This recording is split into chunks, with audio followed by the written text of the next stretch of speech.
All right, we are live. We got Aaron Burke on today, one of the fellow Silosis fans.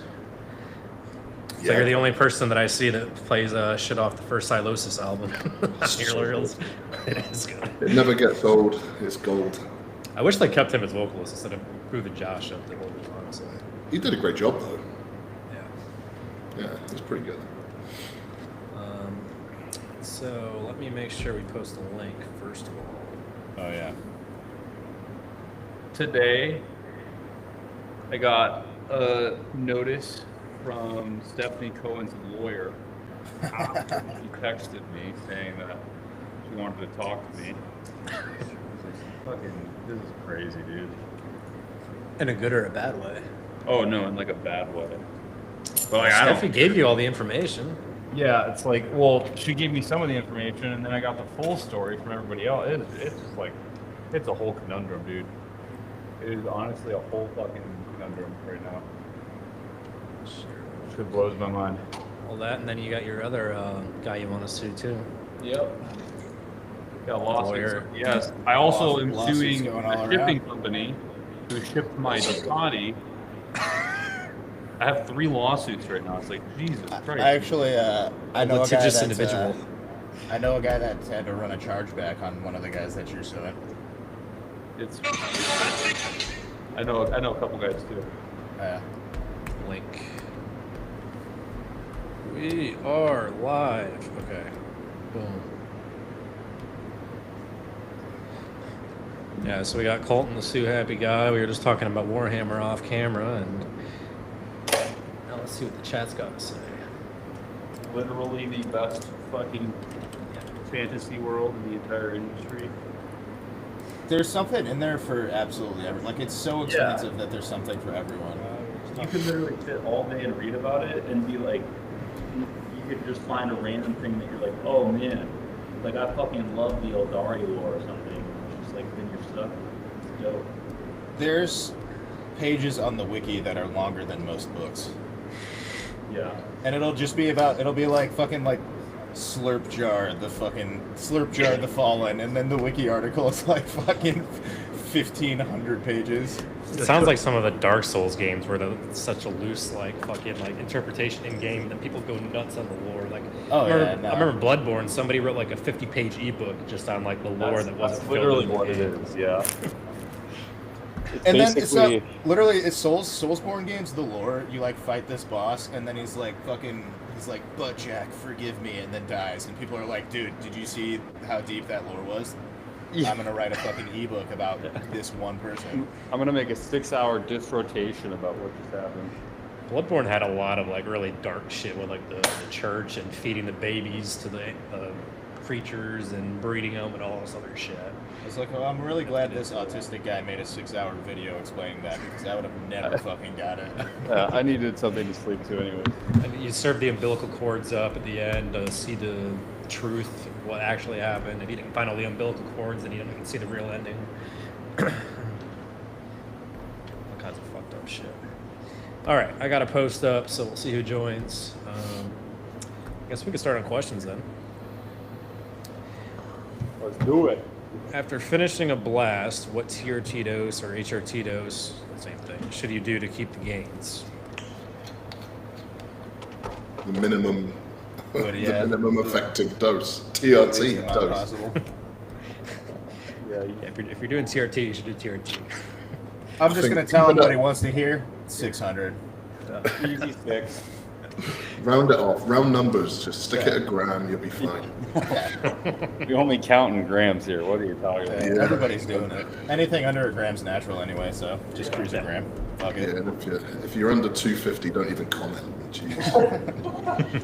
Anything under 250 is HRT to become a woman. That means we got to kick Colton out of here. Yeah, come out. Colton's on like 25 every other week. Yeah. But yeah, I think realistically, you know, if you've got your protein in place, you're still using your muscle, you're training, and you're, you know, let's just call it a real TRT dose, somewhere between 80 and 150, maybe something like that. You're not losing muscle, in my opinion. use it or lose it. I think the biggest mistake people make there is they will just stop training. Yeah. And they'll be like, I need a massive break. And they'll go and just get into bingy, shitty habits. Yep. And they'll stop training. Even with a bit of your diet's a bit not on point, as long as you're training, chances are you're not losing muscle. Yeah. Yeah, and I find on cruises a lot of times I actually still make progress because you train just as hard. And Right? you still make progress. I mean, after a while on cruise, yeah, you start noticing the recovery debt a little bit. It's A lot of the time you come off like full show, you come back down to a cruise dose, and all of a sudden you get this You start second growing wave of again. strength. Yeah, you start growing, you feel great, your numbers are going up, and I think it's probably more so to do with just a big drop in oxidative stress and inflammation. For sure. yeah. And usually a little bit of most people will fall into some sort of, it doesn't take a lot to fall into a nice little recomp post show. Yeah. And so I don't think it's something people really don't need to worry about. Just keep training and you'll be fine. Question number two. Oh, sorry. The people asking this question don't have the amount of muscle mass that you'd be like, I have to cruise on 500 mgs in order to keep my mass. Like, you're not there, but like, you'll be all right. Yeah. No, that always kills me. The big fat guys that are like, "Oh, I want to cut, but I'm afraid to lose muscle." I'm like, "Well, you got to lose about 30 pounds of fat first before you worry about losing your muscle." And listen to people- Warhammer stuff. That's pretty anabolic. Yeah. People frequently think that if they're like losing strength, that they're losing muscle. It's like, no, you're just losing out on like all of the extra leverage that you're getting from that body fat. Like, you're not losing any muscle. You're just getting weaker. Like, it's totally fine. You don't even lose strength until you're deep into a cut. Like, if that's the problem, then you're just not training hard enough, in my opinion. Yeah. Absolutely. And even then, you just, program accordingly so you can recover and maintain as much strength as you can. Like, I don't even notice upper body. I notice lower body, like after doing like an hour of cardio every fucking day. Yeah, the legs, I'd start to lose some strength there in a cut, but upper body, I don't usually lose a whole ton of pushing strength in a cut, honestly.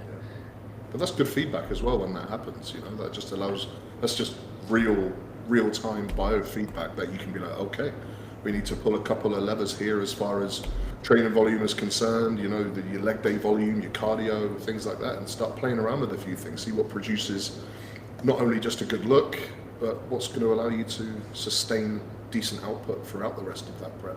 Because you don't need to be maxing out volume towards the back end of a prep, right? This is where you can get away with doing not a lot and still maintain muscle at the back end of a prep. And usually really easy to hold on to what dosages you are build. quite high, right? Huh? It's really easy to hold on to what you've built. Like, building Yeah. muscle's the harder part. Holding on to it's pretty easy. Absolutely. I just noticed Colton's not in his garage this time. He's in his living room doing it. Yeah. You got your bike in your kitchen? Yeah, it's a little too hot outside.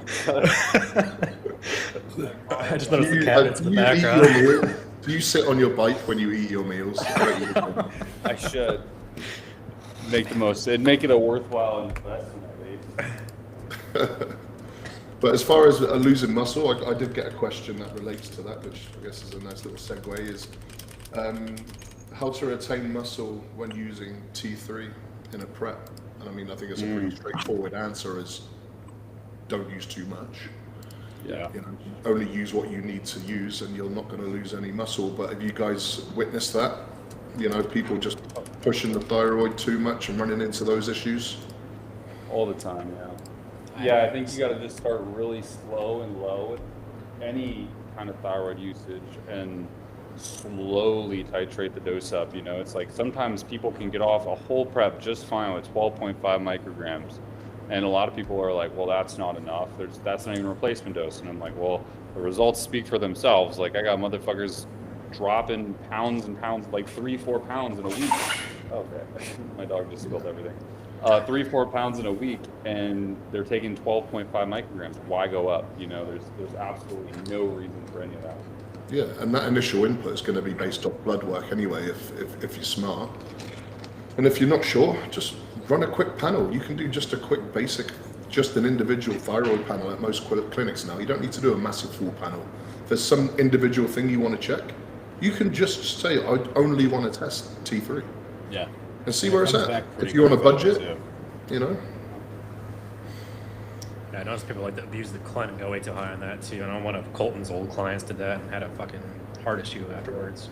160 micrograms. 160 micrograms. I don't feel it yet. Like 160.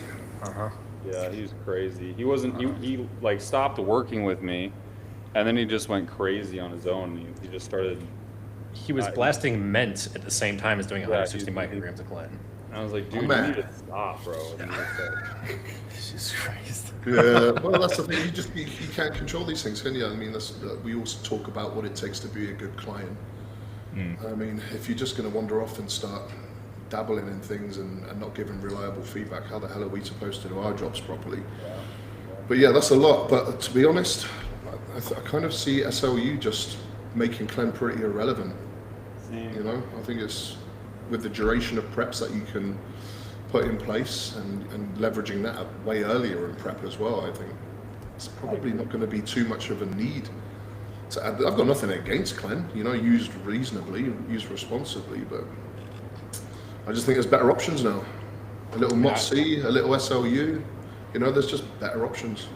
I've always liked albuterol. I bought a ton of that shit from China, and I've always used that. I've never really dabbled with Clen too much. I feel like albuterol, you get enough of a booster in cardio. I don't really need Clen. It's pretty quick. What about the inhalers? Does anyone dabble with the inhalers? The inhalers are such a low dose that it wouldn't really, because the inhalers are like, what, 20 micrograms or something like that, but the like tablets, you get the 4 milligram tablets, and that actually is like the effective dose for it with albuterol. Oh, okay. But I ordered like 600 of them from China back when Leo dropped the video about where to order everything that he had to take down right away. I saw it when I got home from work one day. I went and I started ordering from like Clear Sky and all these other places he had on there. Aaron's biggest cycle.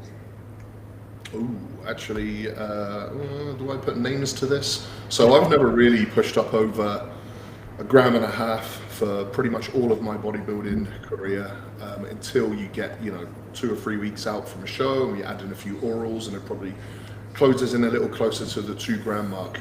Now, post Olympia, I was working, do I say names of coaches? I'm not sure if you really mind. Well, it's someone we know. I like the guy. I don't want to throw him under the bus, but it was a controlled trial, basically. He said, have you ever done higher dosages? When we're talking, 3 grams plus.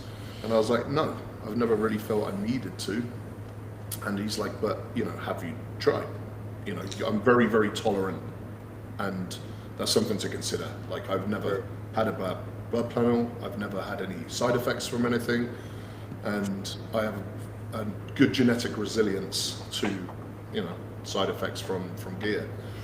So he said, well, basically, let's just bump the dosages right up and just see what happens over the course of 6 weeks and see how you get on. So I went from what was at the time I think about 1.3 grams, sort of halfway through a prep, something like that, and we went up to, well, it's basically quad 700 test, 700 primo, 700 mast, and 700 tren.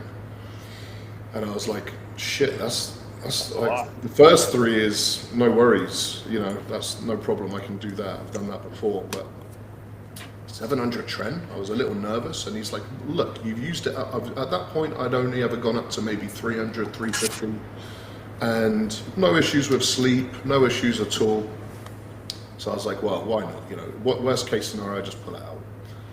So I bumped it up, felt like an absolute beast for a couple of weeks. You get that initial kind of spike in everything. Nice bit of added fullness. I think, to be honest, the actual increase in everything probably did put a bit of a halt on fat loss. But I potentially picked up a couple of extra pounds of muscle in that time. But it did not relate to a better look on stage, that's for sure. Bumping up, like over double the dose, did not produce a better look on stage. Towards the end of that little trial, I did start feeling like a little bit, it's hard to pinpoint because I don't really feel any like aggressive side effects, but I just started to feel a little toxic. And I did notice that shit was coming out of my sweat. I was waking up in the morning after a good sweaty night's sleep, and my like dark grey bed sheets were like stained copper orange. Whoa. And I'm like, that's not good. And I'm like, this is really not good. I'm like, what the fuck's going on here? And I just wrote it off as maybe it's like part of the material of the sheets is, you know, messing with something in my sweat. And I spoke to Paul about it, Paul Barnett, and he was like, oh yeah, that's the trend.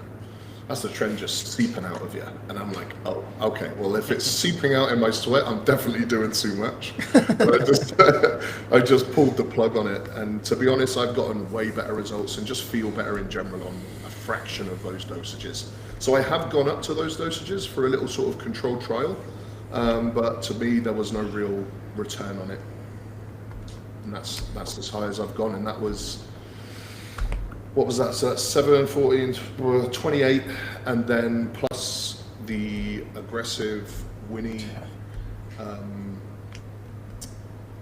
towards the end of that, leading up to that show, would have left me at about 3.5 grams, I think is where I topped out on, which was, yeah, that's a lot. That's a lot of gear. That's a lot of gear, yeah. It's a lot of gear. And it was, honestly, it was completely unnecessary. But you never know until you try, right?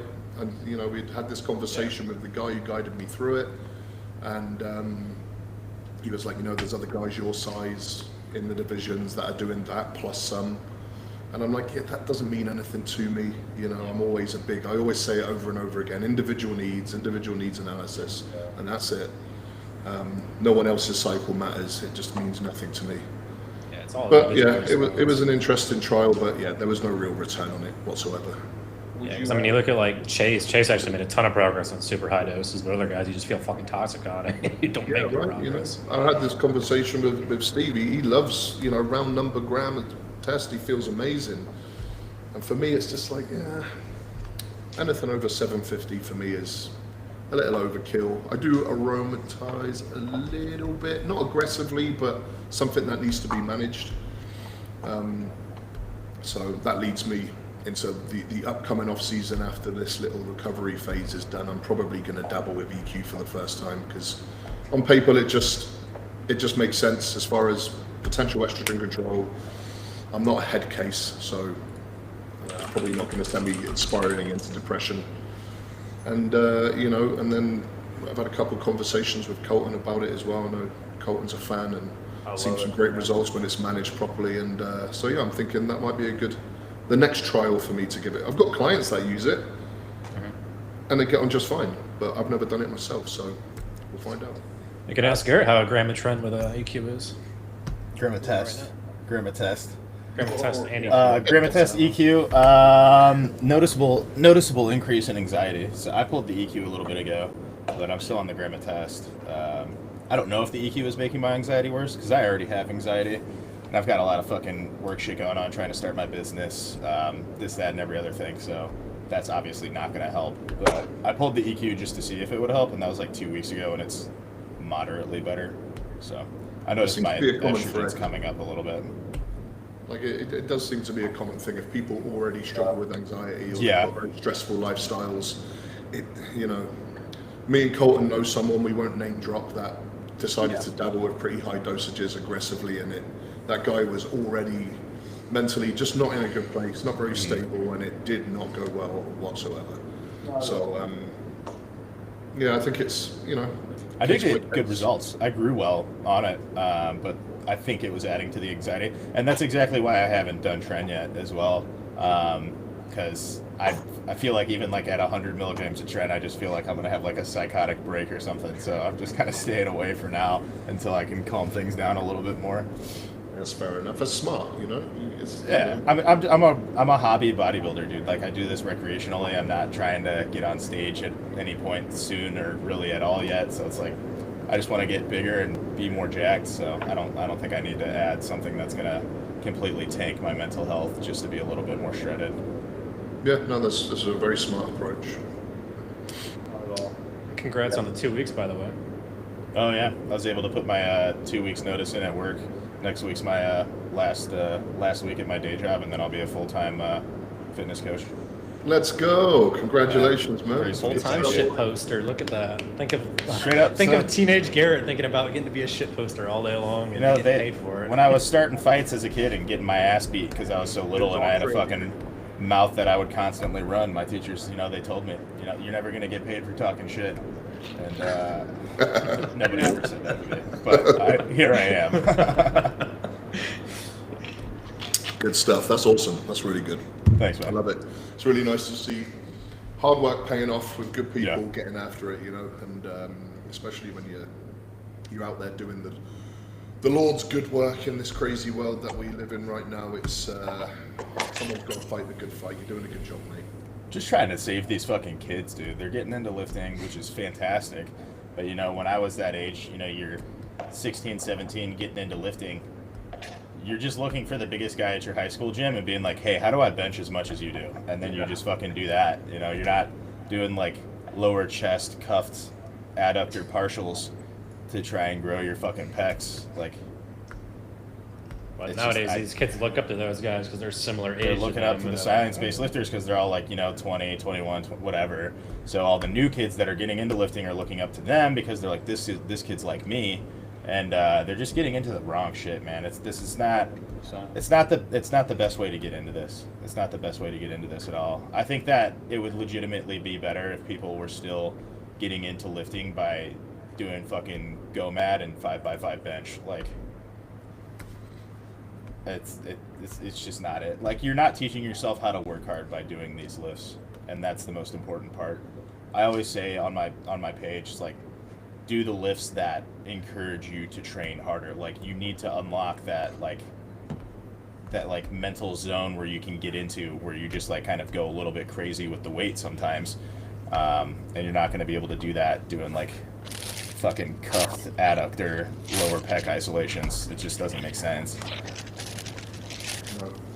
Agreed. Thoughts on running a nootropic peptide with Trend? What one do you mean, Chris?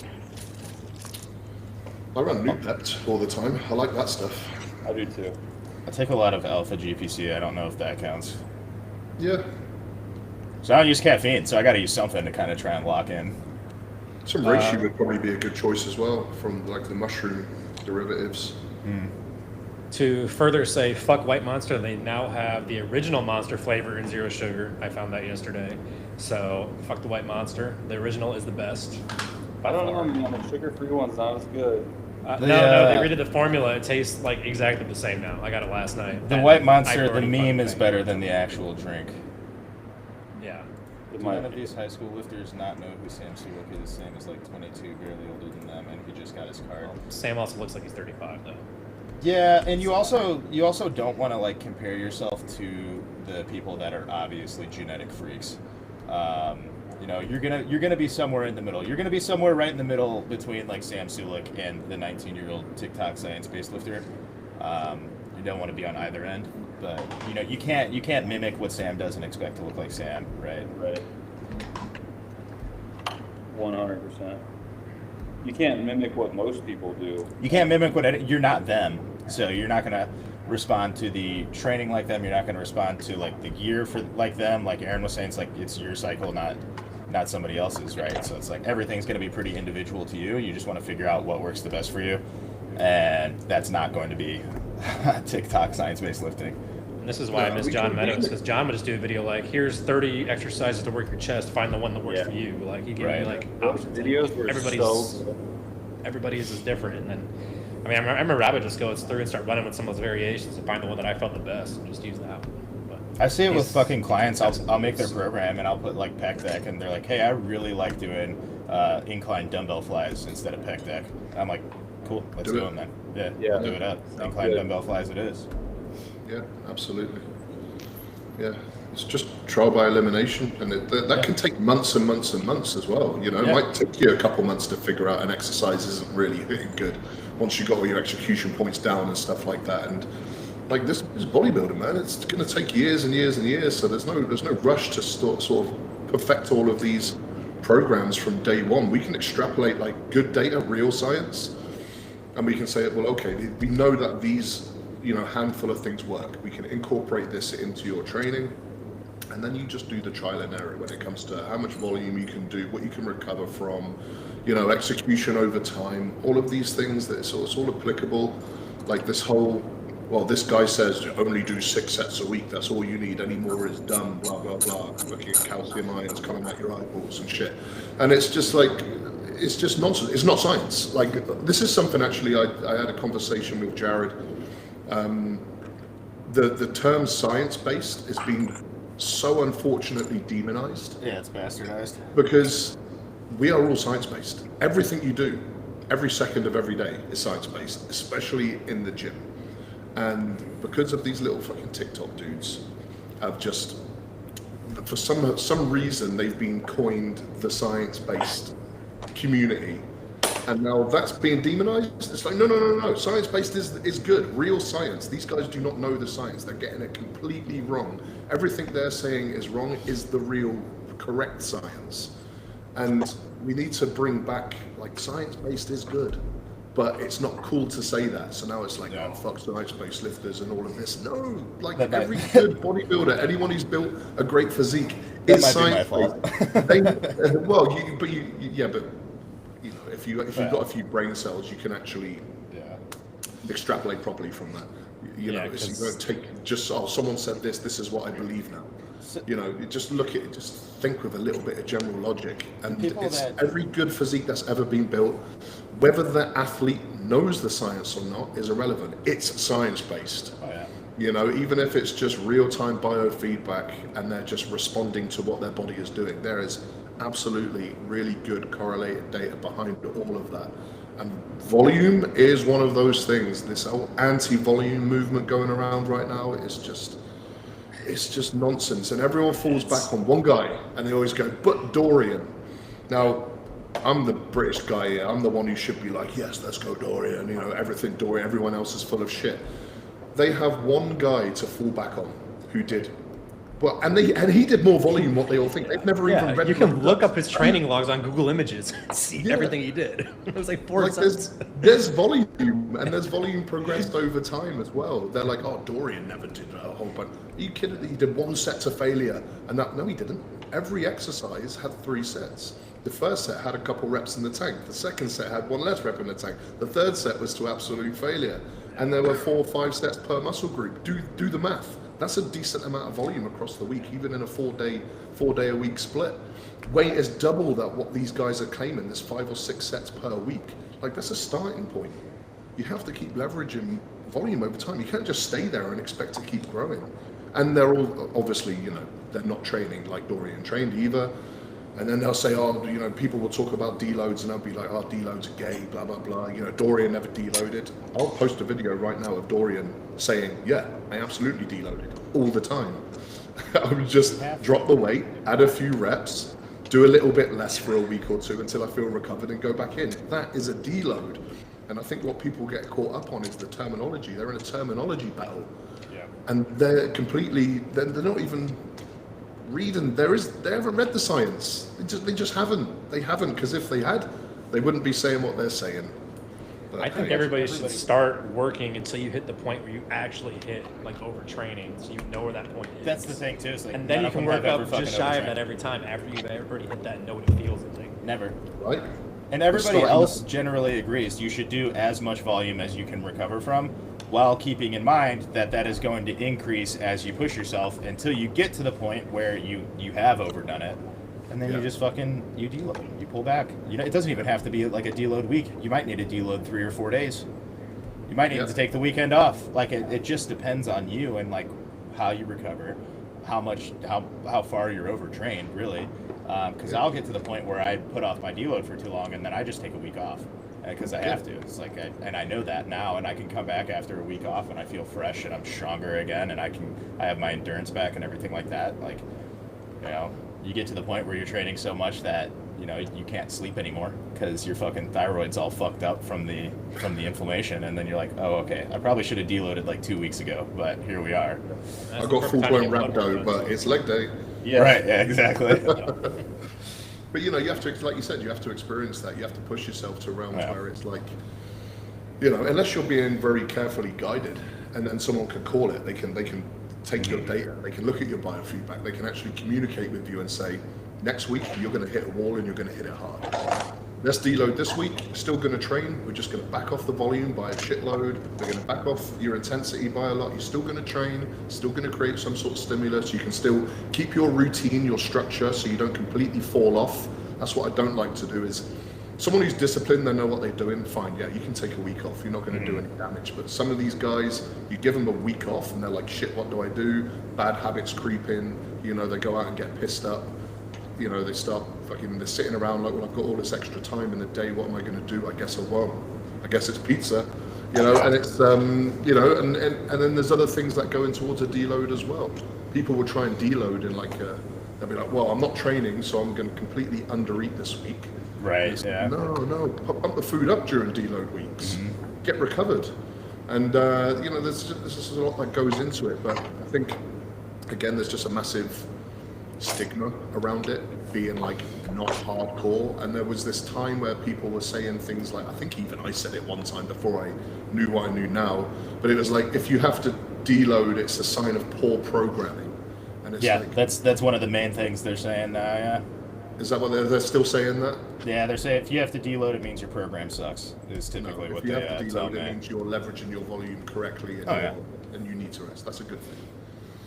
So yeah, it's, you know, and they would have gotten that from some fucking bullshit Paul Carter Instagram. It was directly from Paul. Yeah, he started it. Of course it was. Of course it was. And they'll read that. They'll read one little bloody, what do you call it, carousel thing, and they'll say, well, that makes sense to me. I understand this. This is what I think now.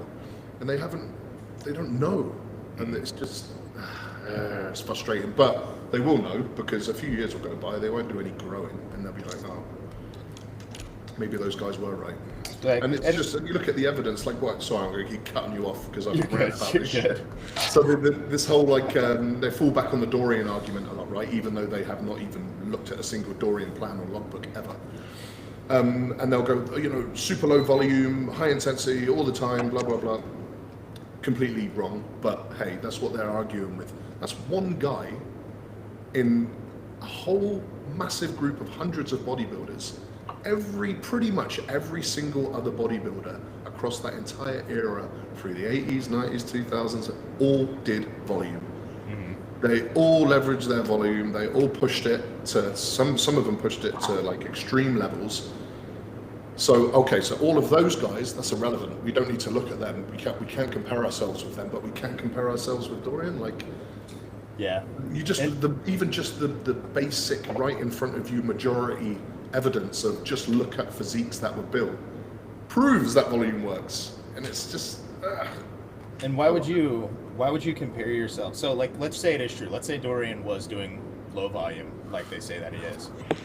Why would you want to model your training after the 1 out of 1,000 guys that was actually fucking doing that and becoming successful? Yeah, exactly. What's more likely going to work? That one guy doing this one thing, or what everybody else working for the vast majority? Yeah, it's ridiculous. Yeah. Oh well. No offense to Dorian. If Dorian for some reason watches this, Dorian, you're the man. But yeah. Maybe you should make a post and shut these kids up. No shit. I saw one on the podcast of him today. He was talking to some guy, I don't even know who he was, but talking about like his lifts. He was like, I didn't lift too much. I'd get up to like 450 on my rows. I'm like, that's more than most people are ever gonna lift in their life. Like, we're gonna keep it light today, 500-pound back squat. Yeah. But hey, that's years and years and years and years and years of dialed in training, right? I mean, that's another thing that just gets completely overlooked, is just the time. You know, you get these kids, I want to be a pro next year, and it's like, well, that's why I love when some of those bodybuilding sites will put like even John Jewett did one, like their 8 or 10 year transformations, like where they started versus now.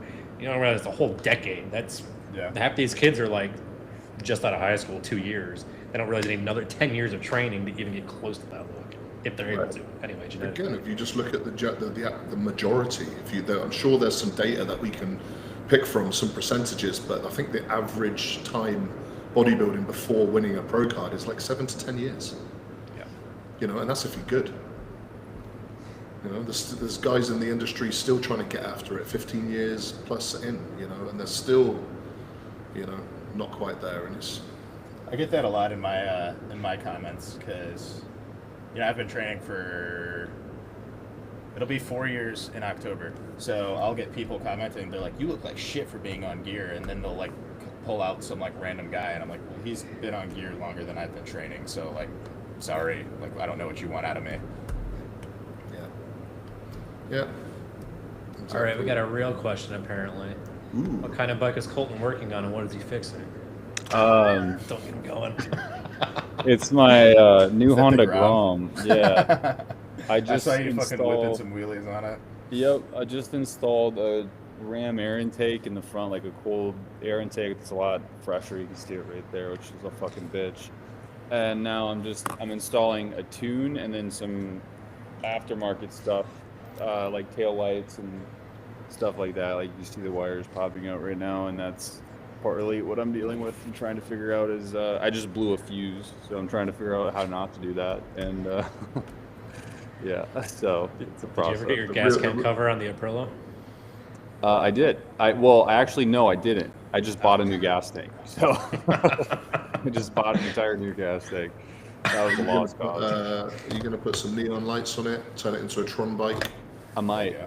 Go This all in? one I might, just for the should. shits and gigs. Yeah. This You thing know is what just, would look cool? It's like a Space Marine helmet on the front. that would be dope. Like The a lights little, on the headlights. yeah, like a little. Joy Toy just released one. It's fucking $300, and you can wear it. He's already on it. Oh, yeah, I'm just saying. I'm just I saying. don't even have a bike, but I bought it. Yeah. When building programs for people, do you use RP or RI more often? Does it really matter for most people? It's the same thing. Really. All right, yeah, pretty much bodybuilding is like RIR. RP is more of a powerlifting thing, and even then, like they don't have a standardized version of what RP is. A lot of coaches will say that the different RPs are like different things. Like RP is not exactly reps in reserve, depending on who you're talking to. And what messes with me even more is for physical therapy, we had to take like cardiac rehab and shit. Cardiac rehab, the RPE scale is from 8 to 20. So like when I get into bodybuilding for the first time, I was like, what the fuck, 1 to 10? Like I thought it was 8 to 20, and it gets even more confusing when you have the medical background and you jump into that too. Everybody just kind of makes it their own thing. Reps and reserve is going to be a more easier, accurate thing to try. It's so much easier. Especially with clients, a lot of it's really hard to gauge like your actual effort. Like, I think that doing reps in reserve is easier, and even then, people are pretty frequently inaccurate. You know, I tell people that because a lot of people will really obsess over like, am I a true 3 reps in reserve here? I'm like, you're probably close enough. Chill out. Over time, 6 months, 12 months will go by, and you will be accurate. You'll just feel it. You will know what that feels like, and it's another thing that you just get good at, getting good at. Yeah. And Well, the problem is as a lot long of as you're people close- underestimate it too. So you got to make sure you're getting to where those reps are grindy. Like you're grinding it out. The bar speed's slower, not just I think I had 3 in reserve, and they never actually get to a point. It should be hard, and you should be making progress. If it's both of those things, you're probably pretty close. Yeah. What I tell people to do if they want to be really accurate from a logbook data standpoint, as long as I know that they can get to failure, like with good form and with good technique, and they're able to do that, they're not like a dead set beginner, then I will just video call the client and I'll be like, okay, get into that hack squat. You do not stop until I tell you to stop. And then whatever reps that is at failure, I'm like -3, put that in your logbook. That's your 3 reps in reserve moving forward, and go forward from there. Right. So then the numbers just take over for them. And then I might just say, there's going to be days where you just do not hit it. There's going to be days where you just feel like shit, something happens, whatever, you're not fully recovered, and just give me that data and I'll do the rest. But most of the time, that's going to get people close enough where they don't have to like overthink it during the set. You know, they have a number that they can reach, and you know it's going to be fairly accurate based on, well, I know I actually definitely hit failure based on 3 reps more than this. So it's going to be close, and then you just push it up. So that's one little thing that you can do if you're not sure. And if you're doing that and you're going to failure for the first time, just have someone stand next to you, help you. You know, don't be under a bar trying to do that yourself. Just be smart. You should do a physique check, look at someone's physique, and tell them if they got the genetics to even bother trying to compete or not. Well, No, everyone can compete. Anyone can compete, but whether or not you're going to be an Olympia pro, you never know until you put the 10 years in. Nick Walker didn't look like he was going to go fucking pro, be a top 8 bodybuilder in the world. Yeah, that's it. When people are like, do you think I've got the genetics to be good? I'm like, well, give me 5 years and I'll tell you. Right, exactly. Oh, right. Yeah. But like you said, anyone can compete, and that is a great thing, I think, for people to do. I think it's a great goal. I encourage people to compete early on, so they have a bit of a taste of, what it's like to get into a bodybuilder mode, if you like. See if you like the sport before you fucking commit. Get on stage, see if it's something you actually want to pursue and do going forward, rather than, maybe put someone 3-5 years into it, they get on stage for the first time and they go, I hated it, I'm never doing that again. Okay, they're going to have a good physique that they can carry around and loads of good skills and practices they can incorporate into the rest of their lives. But as far as a bodybuilding input, like, go through that process. It's an awesome process to go through. And I don't think I've ever had a client that hasn't improved their life in one way or another by going through a prep. Yeah. You learn something about yourself that you can't really learn more else. For sure. Everything else becomes easier after you've done a proper prep. I'll just devil's advocate a little bit. It's also okay to just really like training. Yeah, for sure. I mean, Steve never did a show either, so it's not like it has to be it. Still looks like a bodybuilder. Yeah. Opinions on Sustanon. Why would be my question. It's one of those stupid questions I get all the fucking time. No, I mean, like, why Sustanon over just the, enanthate? Guys love fucking blends for whatever reason. Especially if it's got trend in it. They got trend in it? Fucking love it. Give me some fucking rip, brother. For whatever random, super rare, really not realistic reason that's the only thing you can get, alright. Otherwise, just get an enanthate. I mean, the one time that I could see it being useful outside of it being the only thing you can get is if you like randomly have to go on like 3-week trips for work or something and you never know when they're coming up. Then having like the test you in there that would last that long, I guess, would be nice. But I feel like that's a pretty fucking specific scenario. Yeah, I would probably, if it was a long trip, like 3 to 4 week trip, I would probably have someone like switch to maybe a sip for a couple of weeks leading up. But otherwise, I kind of got a rule where I'm like, if your vacation is like, standard vacation is 1 to 2 weeks in most people's cases. Much, yeah. I'm like, don't take anything. You can have plenty in your system to get you through that time. Your levels aren't going to drop low enough for you to all of a sudden crash and fade away like Thanos clicked his fingers. It's a couple of weeks. You're going to be fine. When you get back on, and nothing will change. A lot of guys too. I'm like, hey, buddy, you're sitting at 3,500 nanograms per deciliter right now. It's going to take us a while to get back to fucking normal ranges. You could probably use a little time off. Yeah. Now, then again, there was our one favorite Chinese source that had 700 test blend with sus. So if you really want to do just one injection and get 700 in all right away, I could see doing the sus at that point too. Oh, God, that would I imagine feel that like would not have getting been hit by a fucking pleasant baseball Yeah. bat. Just getting shot. Imagine just pushing that through just like a fucking brick. God damn it. Just You gotta use a protein fucking shake 18 thickness. gauge. No thanks. Last one of our Instagram questions: condoms or nah? Raw is I'm long. married. Yeah, being married is the ultimate plug, but still nah. Raw is law. Yeah, just have Plan B ready in case you need it. I just can't get over it, dude. Like, I've never enjoyed it. It's not fun. Nobody It's enjoys it. It's not better for anybody involved. No. I don't care what anyone says. Now, Okay, if it's it is one. the first time with a random girl, like, Oh yeah, no, that's completely different. Yeah. Well, if you're smart, like a lot of the guys, well, I say a lot of the guys, not many of the guys, but the smart guys over in Thailand, if they were going to start dating a girl, they would just take a little day trip to the clinic, go and get everything tested, so then, all good. And then you don't have to wrap up, you're going to be fine, assuming they're not sleeping around, which they probably are. I mean, you just got to go get them tested daily. Yeah. Unfortunately, Cheap enough. here, if you Cheap don't have enough good out there. insurance, it's a $300 test, as I found out. But and then if you're worried about, the kids situation, just take some Tren, make sure you're pretty sterile, and then you should be good. Yeah. Hey, dude. Not guaranteed to In a couple of years' time, there'll be something you can take, which is just a vaccine for everything.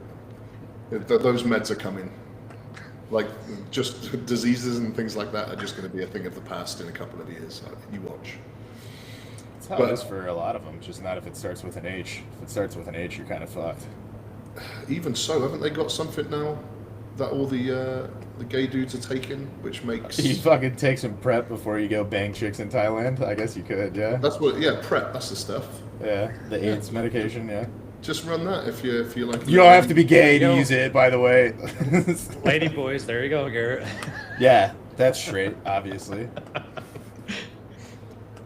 So I just had a client message me with a question for me. There you go. But this is I'll read it here so we can have a little conversation about it. So I've just got him a cruise dose back at a cruise dose. Right, we're just trying to recover a little SHBG, get his free test down a little bit, just reset baselines before we go back up again. So like 600 milligrams.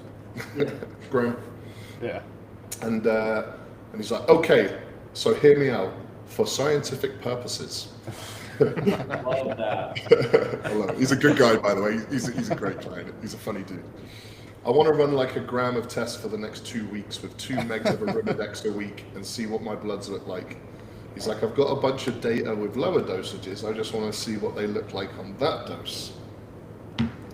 So what are you saying if you get that message? I would say we can get there, but let's just get your base sorted. 4 weeks in, let's run your bloods, just get your baseline numbers, and then we can bump it up and see what you go like. No worries. But have baseline numbers before you make that jump, so you've got some reference. It's just test anyway. It's not like he's doing EQ trend and a bunch of other shit. Yeah, So. and the other thing too, it's like if you don't help them do it the right way, they might just go fucking do it anyway and fuck it up. So it's like, If I say yes to that, it's kind of like opening the floodgates in it. So like, well, if he said yes to that, I guess he's not going to be mad if I do this and do that. Not that this guy would do that. He's good as gold, but you know, I think you have to keep your reins. You have to, this is the responsibility side of coaching, right? You have to be the bad guy sometimes and be like, nope, not happening, buddy. You're not doing that. Or if you want to get there, you're going to do this first, do that. And, you know, that's the conversation I have pretty much every single time one of my clients asks me about trend. Like every time. I'm like, let's think about this first. You know what I'd do if I'll just get them in a position where I'm like, okay, this would be a good time. Here's some. Yeah, no. You're gonna be massively underwhelmed. You're not gonna turn into the Hulk in a couple of weeks, you know. And you'll go, it wasn't what I was expecting. And I'll be like, there you go, pull it out, get on with your normal cycle, and then they're fine after that. And how many clients do you get where they're like, by the way, they get this by the way comment. By the way, I've also got this in the cupboard, that in the cupboard. I just had this laying around. Like, just so you know, in case we need to use anything else. And I'm like, flush it all down the toilet. It's just a little bit. I'll let him run it sometimes, but a lot of times when it's all these different SARMs and shit, I'm like, dude, just fucking throw them away. My buddy gave me some of this. My buddy gave me some of that. I'm like, no, they didn't. Yeah. Oh, they fucking did it. You I get a lot of lifestyle guys. So my favorite one now, which I get a lot, they'll either call me or message me. They'll be like, hey man, you know, the cut's going pretty good, but you know, is there like anything else we could do to like maybe, you know, speed things up a little bit? I'm like, I mean, there's all sorts of stuff we could do, man. Like, did you have something in mind? And they're like, well, I don't know. I mean, I just heard about this thing called like Retachritide. I'm like, Retachritide? Like, do you want to try it? They're like, oh, I don't know. Do you think that it would help? I'm like, I know it would help. Yeah. But do you want to? They're like, well, I don't know. I'm like, just fucking take it. I'll help you do it. Like, it's okay. They're just like so timid about it. I'm like, bro, you're not asking me to like fucking blast Deca right now. Like, it's okay. My favorite somebody accidentally sending something is the same client Colton and I were talking about that he had that got 10 vials of site enhancement oil accidentally sent to him by a source. What am I supposed to do? His All biceps. Yeah. Accidentally sent. Oh yeah. I don't know if Colton could hear us, but oh, I can hear you. That was a great time, dude. I kept asking, like, dude, are you editing these check-in photos? Was he using it? Oh yeah. His biceps were all lumpy and shit, and you can tell he's photoshopping them too, because his other pictures he posted weren't the same. Oh no. Oh yeah, he was into that shit. What did you? I'm assuming he just dropped in. I don't know where. Do you know where he went? Well, he started doing photography or something because, like, after the slight enhancement oil getting into his bloodstream wasn't good. That's mega cleanse, the Met, and all that shit. He had Was one the heart same attack, guy? and then he had another. Yes. Then he had another heart issue a couple weeks ago. Somebody sent the blood build chat. He had another heart issue. But I unfollowed him, so I couldn't see it. Sounds like a train wreck, man. Yes, And now he's into absolutely. photography, and you know what that means? He's filming his sister's OnlyFans. That's what that Oh means. yeah. He's not doing fucking wildlife photography, that's for sure. We got a pretty beefy one here in the chat. Let's probably get to. Bring it on. Currently running pre-workout 400 milligrams test, 200 Primo, 400 Mass, 200 Tren, 50 milligrams of Anavar, 25 milligrams of Proviron, cutting like crazy, running 80 milligrams of Clen and 5 milligrams of Retta, getting random fevers and hot and cold flushes. I think that's per week. Well, per day was Anavar and The Proviron. orals will Yeah. be per day, I'm assuming. Yeah. Yes, Getting- overkill, isn't it? Like, what does the guy look like? Send a It's pic. a lot of shit. That's overkill, man. Don't need it Yeah. all. And you're getting you're getting fevers and Your body's flushes and telling you stuff. something. Yeah, so it's as simple as this. Side effects is your body telling you you're taking too much gear. Simple as that. You shouldn't feel any of those things. It's not like, oh, maybe I'm a little bit sick this week. No, you're taking a shitload of different stuff that you just do not need. Like, oh, And I if think I he's got a asking little that bit of a cold. question- It's like, or it's the trend. Or it might be the Clen too. You're up to 80 Or milligrams the of Clen. So. 80 micrograms of Clen.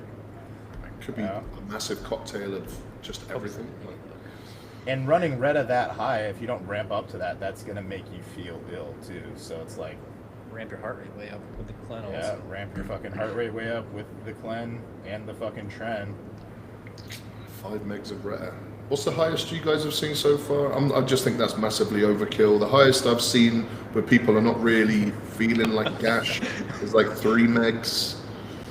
Each to their own, I guess, but it seems to be one of these things where it's like, is there an upper limit? Like, I'm not seeing anything bad from anyone, apart from maybe this guy. Yeah.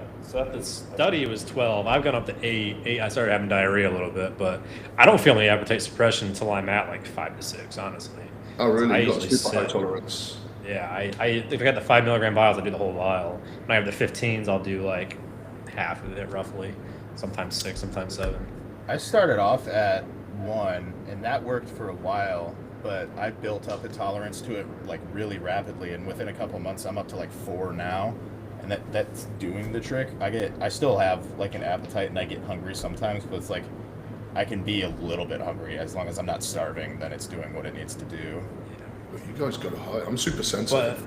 I'm famous for like I can take Adderall, retatrutide, Melanotan, and a bunch of shit all at the same time, and I still have an appetite. Like it doesn't kill my fucking appetite. So Rose for me, meat it's eater. always- I have a pretty high tolerance to like everything all the time. I'm super sensitive, which I guess is a good thing. It means I get to Yeah, run less of absolutely. everything. Right. I started off at 250 mics twice a week, and I noticed it. And I've only gone up now. The highest I've been at is what I'm on now, which is 1 meg. Yeah. Now I know that if I run Melanotan at what I think is my 10 IUs in GH dose, whatever the fuck that ended up being, I cannot eat on that because I'm dry heaving. Because I did that on accident one time. I mixed up the bottles. That was not a fun night. But I think the Did thing that with one time Retta though too is, with GH and Retta. with Retta, it's just so many benefits. It's one of them. I think it could be just kind of kept in as a little bit of a prophylactic all year round in any situation, and you'll be able to get some benefits from it. I'm not saying everyone should do that. It's early days, but so far I've yet to see any reason not to kind of use it. My heart rate spiked up quite a bit, but it's come back down since. For staying at the, my fan's not on. Staying at the. Chuck a little Nibivolo in there, you'd be alright. Well, yeah, I'm on a beta blocker right now, but like it settled back down within a few weeks of just maintaining the same dose. So what I kind of noticed is like as I was upping the dose to chase the appetite suppression, I was never really getting used to it. And then once I just stayed at the same dose, my heart rate settled.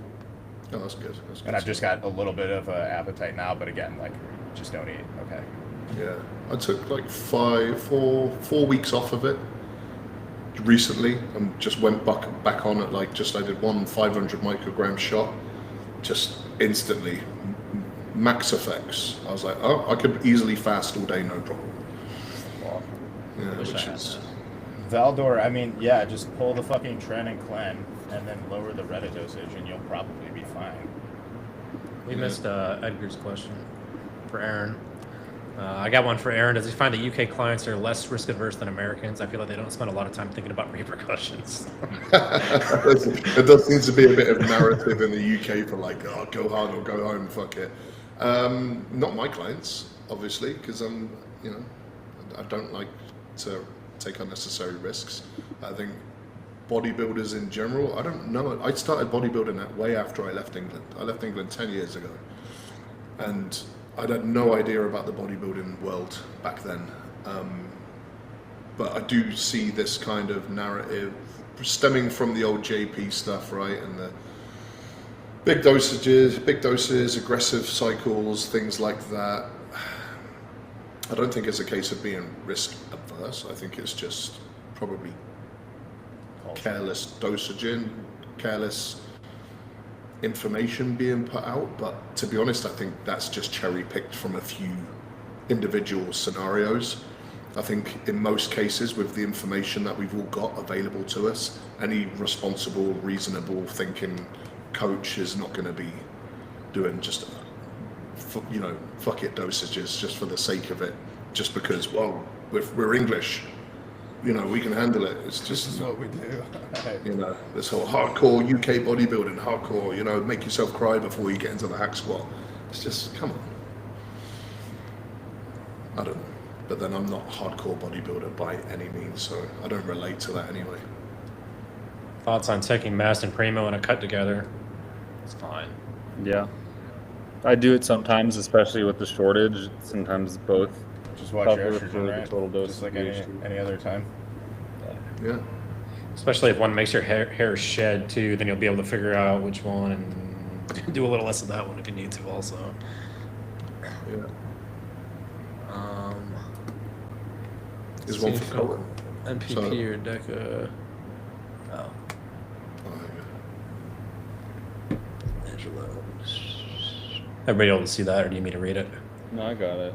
I think the differences are, I mean, for me, like, I've just tended to feel a little bit more anxious on DECA, where NPP I don't, and I just don't know if that's because I don't have such a, I don't know, it's a very interesting thing, but it could be. Do you think it's because you know it's going to be in your system for a long time no matter what, whereas MPP you have that peace of mind that, well, worst comes to worst, I can just pull it?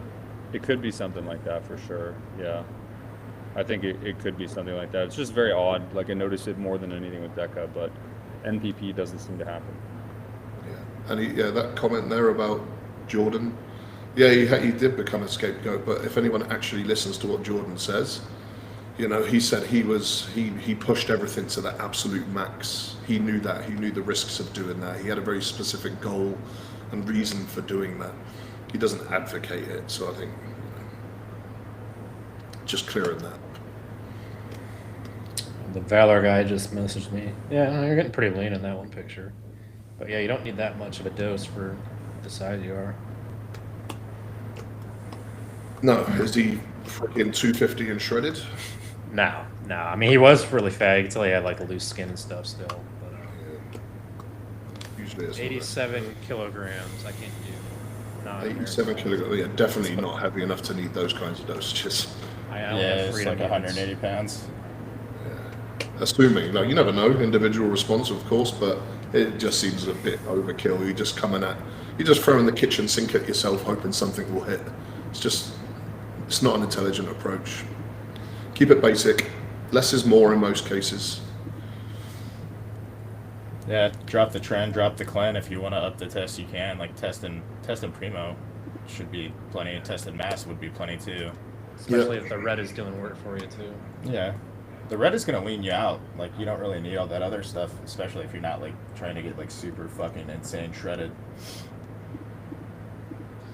In your experience, which fat burners actually move the needle for advanced users who already have a high tolerance? Are there any hidden gems that work in synergy with Clen and T3, or is it diminishing? Retta. Yeah. Yeah, then you talk, SLU, MOTC, stuff like that. You can start dabbling in a bit. But I think Clen, thyroid, Retta,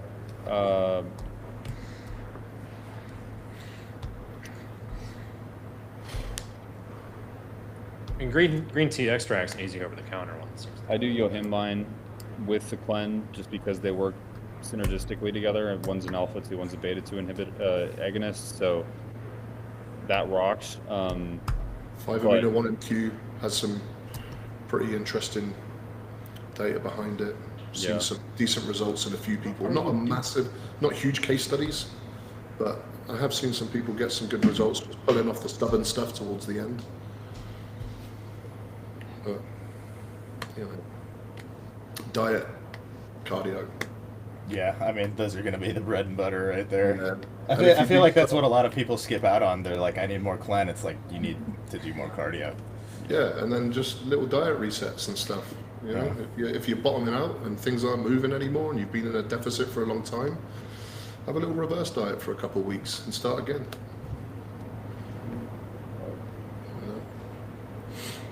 Yeah, I mean, food is going to be like the main thing, right? Everything else is just in addition to it. How's your sleep? The list of questions is endless outside of what can we take. Yeah. It's insane what a little bit of cardio and 8 hours of sleep will do for you in a deficit.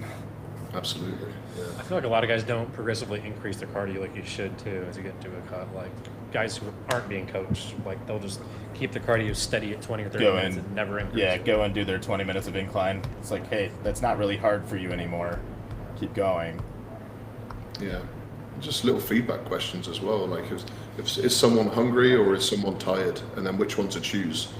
More of a deficit or more activity to create the deficit? If they're like, I'm so tired all the time, I'm battered, but I'm not really starving. Well, the answer's obvious, which lever you can pull on there. Yeah. Just pull on the right levers at the right time. I feel like a lot of guys don't track their heart rate when they're doing cardio too, don't realize you've adapted and you're not even at 120 beats anymore. You need to increase the intensity on the cardio too. Yeah, bump up. You should be getting fitter throughout prep. So you can probably go a little bit harder for sure. And whatever steady state, slightly higher, you get into the 130s, 140s, it's going to burn the same amount of fat.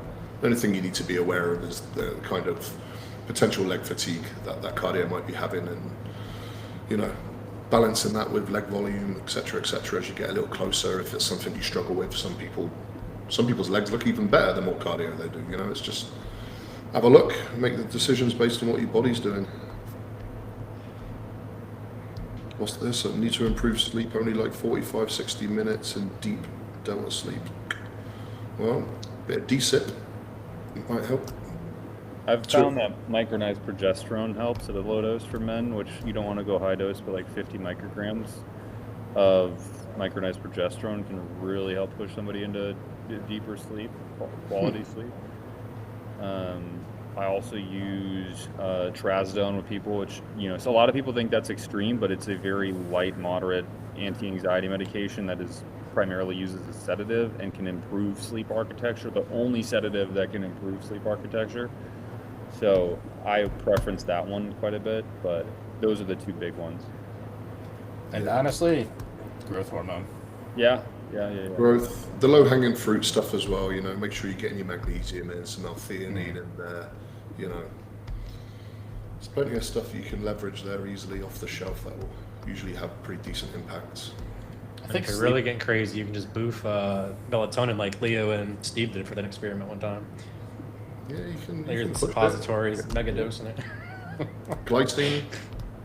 A few grams of glycine in it before bed. I think just good sleep hygiene and like a solid actual schedule to it is a little underappreciated as well. It's like, I can't fall asleep. I'm like, well, you've been on your phone for the past 2.5 hours. Yeah. Put it down. The big one. Do some good deep breathing and stuff before you go to sleep. And even if you don't have sleep apnea, CPAP machines, man. They're magic. That will keep you in a damn good deep sleep. It's like I even tell people, even if you don't have sleep apnea, like even if you snore, like getting a CPAP machine is crazy good. Like it will almost force you asleep. Yeah. As soon as you put that mask on, you're just Oh. It's Because great. I got the fucking I got the at-home study done, and they said I didn't have sleep apnea, and I was damn sure I did. And they're like, nope, no signs. I'm like, fuck. Well, okay, I guess I just feel like shit for some other fucking reason now. Did they say you even had like any apneas at all, or was it just zero apnea altogether? Zero. They said there was no sign of any sort of sleep issue whatsoever. Wow, that's incredible. We had one for Aaron from Edgar. What's your plans with competing since the pro card? Is it time to build up or straight into it?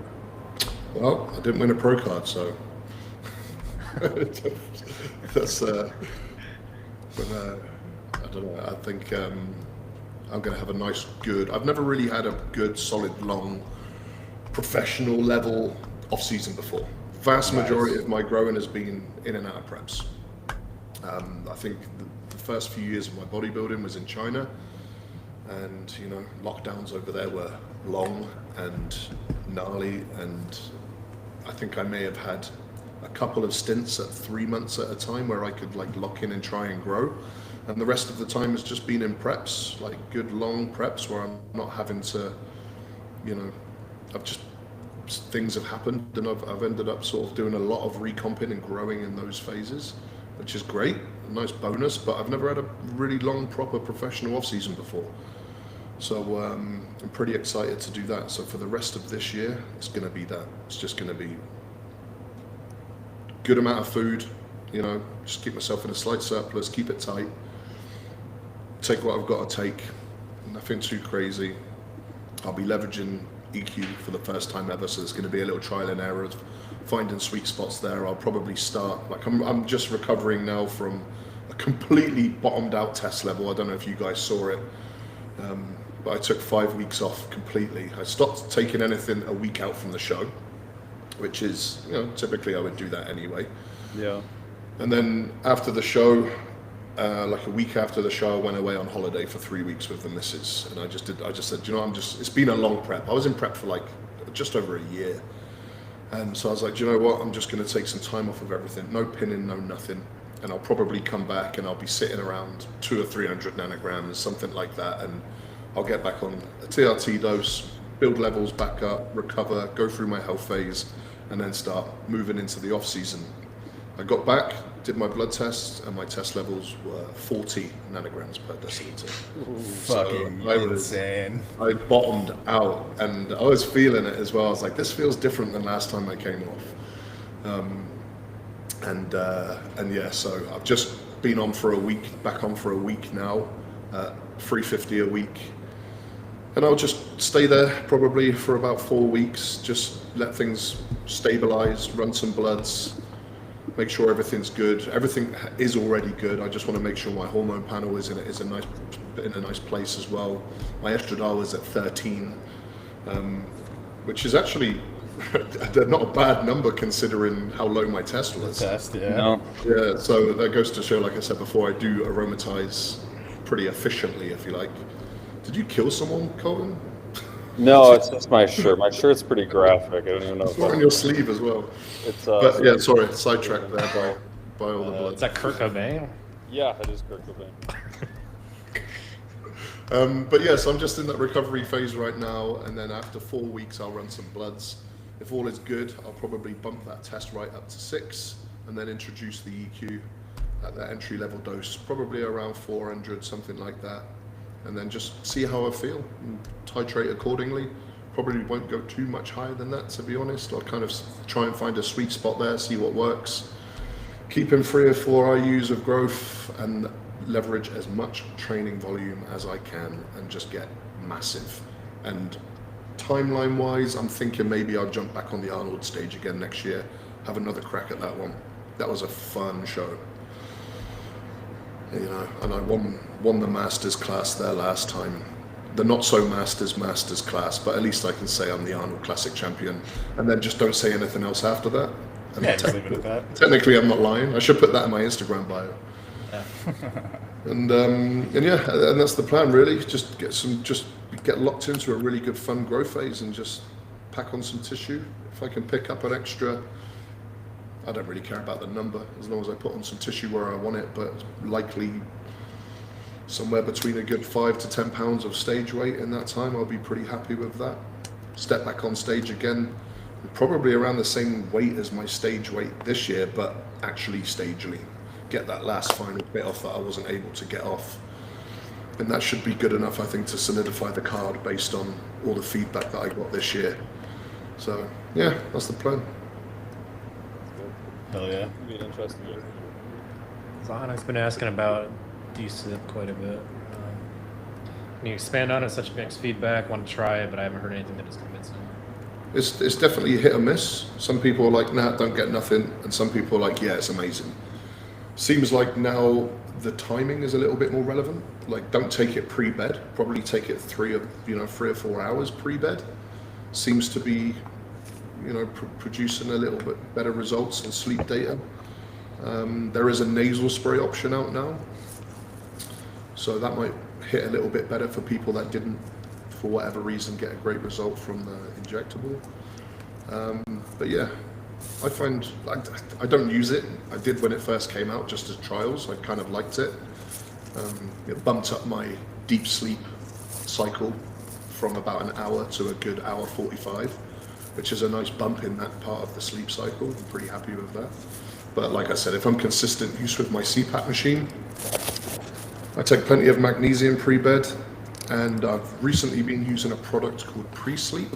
It's like a powder, pre-sleep powder with glycine, theanine, melatonin, and magnesium.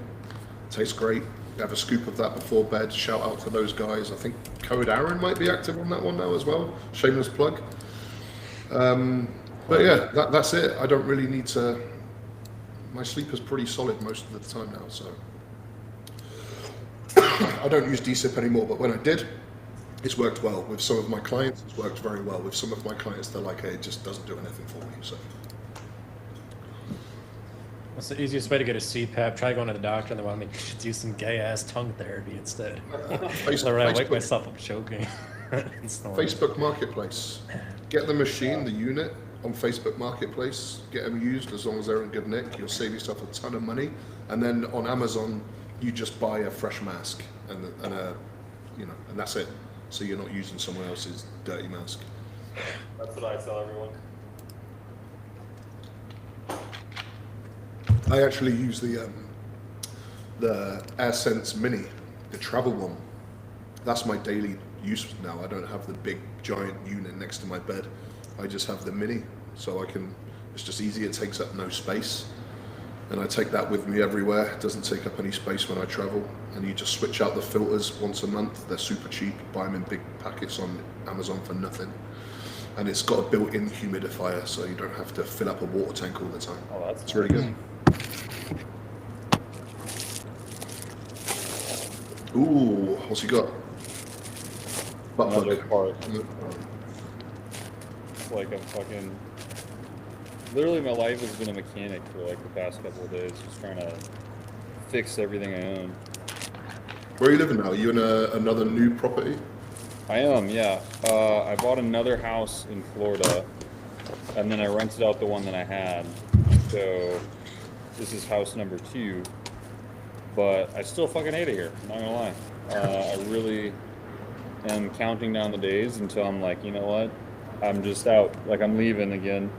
Really what I want to do is like get my shit in order to where I have like a storage unit essentially, and then I just want to basically store just my bikes there is all I really need to do.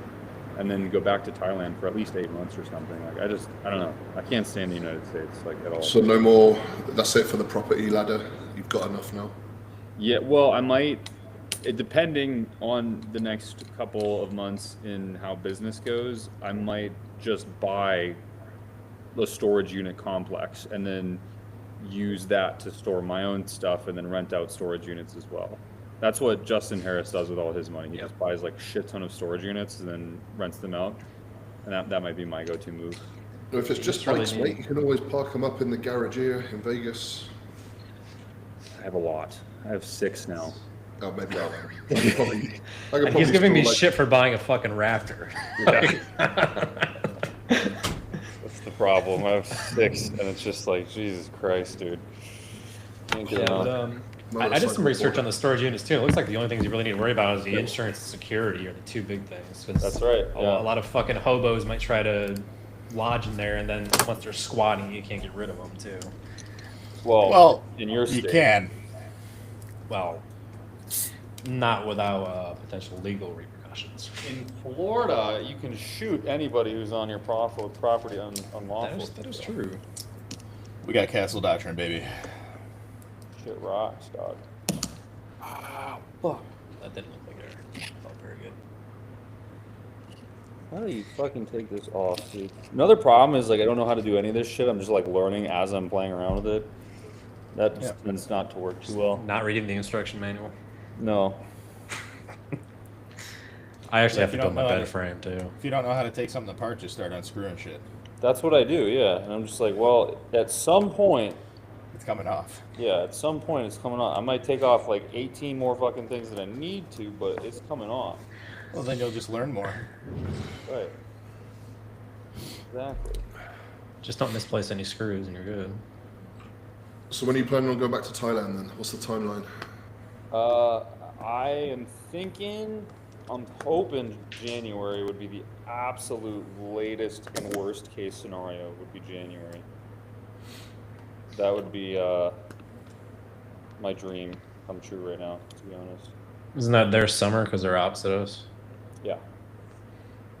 I'll head back out there in probably a couple of weeks before the Olympia for my next little visa run. Go see Steve and the baby. Yeah, dude, that looks so much fun. What does it take to get a permanent visa there? I feel like people just go there for a few months and are always back and forth. They've just released a 10-year visa to boost tourism, which it's not. All it's going to do is fill the streets with more Indians not spending money. Yeah. And I hate to say it, you know, I've got nothing against. I've got plenty of Indian friends. Gary don't give a shit. We can get it going. Over there, they're not the kind of people that they're not bringing anything to boost tourism. You know it's bad when Thai people hate fucking Indians. You know what I mean? Like, Yeah. they do not like them. They don't spend money. And I then don't know like what you'll go to a national park, like even here, you know, you go to a national park, you're like, oh fuck, this line's fucking long. And you're like, I didn't realize it was so popular, and then you go in there and it's like fucking 1 trillion Indians. I'm like, oh, Yeah. okay. That's why. I was Don't get me moving. wrong, I know plenty of really good Indian dudes successful getting after it, but Yeah, over there, don't get me just wrong. hordes There's of them great. just doing nothing. Well, there's And- like and 1.3 I wanna be very billion clear. of them or some shit. It's not like a skin color thing. It's just like some How of they behave. yeah. It's a behavioral thing. Like, I don't care they're brown. I just care that they don't behave like decent human beings. That's I like, was bitching to Garrett last week because I was moving and this new guy moved in right next to me. 2 Indian guys, brand new truck. I'm parked by myself and there's 5 slots next to me. What do? They back up the moving truck right next to my fucking truck, diagonally, almost hitting me. I'm like, are you fucking kidding me? Yeah. He's like, yeah, they don't care about property. I'm like, I see that. And every single time that I came out to put something in my truck, they were parking closer and closer to me. I'm like, fucking park over there. You have so much room. I'm moving out. You're moving in. Like, don't They be on also top of me. very frequently ask me for free shit in my DMs. yeah. And it's like always. Get tagged a lot. it's always. I always get tagged in some like Tags skinny all Indian the guy time. posing, So many tags. always trying to collab with me on posts. I'm like, who are you? They do that share if you're running ads. They respond to your ad with like their own like pictures and stuff. I'm like, I don't fucking care. Like, that's not what I want from my ad response. Please do not message me like that. 10 Indian guys a day asking if I want copywriting services. And Yeah, I'm like, all the time. All the time. That's so true. It's like always the copywriting. That or like they're like 15 and they're gonna tell you how to scale your business. I'm like, you're not even out of fucking high school yet. You and they start the messages with "Hello, dear." And I'm Oh like, yeah, that's it. Yeah. Or they see the first line in your bio like, "I love that you help," blah blah blah, and then it's not even like real English. It's like I can tell you just copied and pasted it, dude. It's just one of those cultures, unfortunately, which just really heavily clashes with every other culture. It's That's a just good way to so. put it. It's just so. It's its own thing. Yeah, there's And just it's, no, they're not aware of like personal space, like their personal bubble doesn't exist. But I guess over there they're all on top of each other, so they're used to not That's the having thing, yeah. Like Chinese are a little bit similar in some ways, but that's because they're in such a densely populated situation where you kind of haven't got much of a choice other to be like every man for themselves, because it's just you just don't stand a chance if you're not that way. And Yeah. and then that means you're just kind of oblivious to everyone else around you in a lot of situations. So I try not to get too pissed off, because I know it is something that is just completely normal for them. They don't know any different. They're not doing it to be deliberately rude or obnoxious or anything. It is just a massive culture clash thing, and fortunately, you know, the floods of them coming over to Thailand are just... They're ruining it, dude. They're ruining Thailand, man. There's parts of Thailand it's I used to love, and kind you of go there everywhere. now and it doesn't even feel like Thailand. No, you walk around, there's more curry shops than there is fucking Thai shops. It's like, what the hell, dude? What's going on here? Anyway, Terrible. before we get Cancelled. by whole of So India. fast from that one. Jesus Christ. I mean, if Yeah, then there's again- plenty of guys, like the guy who, what is it? The guy who owns like Absolute Recomp gyms, right? Young guy, got after it, started this business, and you know, look at it's just Yeah. like Colin said, it's not skin color thing. No. No. I mean, they have some of the best gas station owners around me. Like one guy, he had the best fucking wings in town. They had wings in the gas station. They'd make the best fucking wings. I always went to their place. It's just a cultural awareness thing. Some cultures are not aware of how to kind of try and blend into other cultures and keep it cool. But Which is so interesting, because when I go to like any other country, I'm always like, all right, well, I need to learn the language. I need to at least learn how to say like, can I have, or please, or thank you, or, you know, basic shit. I need to mind my own fucking business. And it's like, I never would be that guy. I would never, ever, ever be the guy to say, like, I'm just going to do my own shit. Fuck these people. And Yeah. I just, like, I don't get it, man. I don't And hey, let's not get it twisted. There are plenty of white dudes doing that in all of these countries as well. You know, This is that true.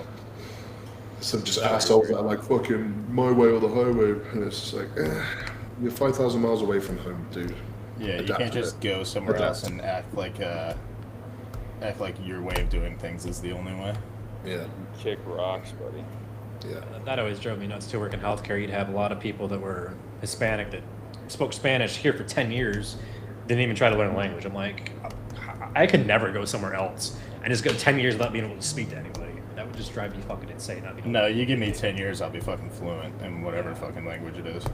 I'll go somewhere on vacation and at least learn to say introduction phrases. You know, I was in Japan not long ago, and I'm like, it's so much fun learning another language. I kind of enjoy it. So I don't know. What, Typically, when you do that, the people there fucking love it. yeah, they're like, They're stoked. They're like, they they're freak fucking out, yeah. stoked about it. Like, if Yeah. you speak Thai to Thai people, they'll go ape shit. That's great. yeah. Well, because it's really fucking hard to learn. That's why. It is really hard. Like, I was in China for almost 8 years, speaking Chinese most of the time, day to day, and it's you get some really cool interactions, but it also allows you to get a little bit deeper into like life there. You understand a bit more about a lot of the cultural stuff. Is you're not going to learn all of it because a lot of it is limited by language. So the more of the language you learn, the more you learn about the culture, the more you start to appreciate things, and it becomes just a way better experience. And, Hands down. so I encourage it, but I guess some people are just like, well, only need to speak English. Why don't you speak English? It's like, well, buddy, you're in fucking Vietnam right now, Yeah. so that'd probably be why. Got this shit a little backwards, dog. Just got back from China. Locals were thrilled when you use little Mandarin. Yeah, and the reactions are great. Oh, he's not here. It's so funny. It's just like you've just come up with the, you know, fucking cure for cancer or something. They freak out. It's brilliant. That's somewhere I still really have to go is China. I'm like, that's somewhere I really, really, like Beijing, I really want to go see. You would appreciate it. You love going to these, you know, out there, different, you know, remote places with crazy different cultures and things That's to what I love. experience. Yeah. You'd get off on it. There's loads of cool places. I'll give you a whole list of places that will just blow your mind. That's what I love. How does that work with our relations with them lately? They're just open to tourism, or is there a little bit of a... What, in China? Yeah. Oh, they're a bit more relaxed now. Yeah. Yeah. You can usually get, I think, in most places, I think you've got like 172 hours visa free or something like that. So if you want to do a quick stop, it's easy. And then I think just getting regular tourist visas for like 90 days is way easier than it used to be.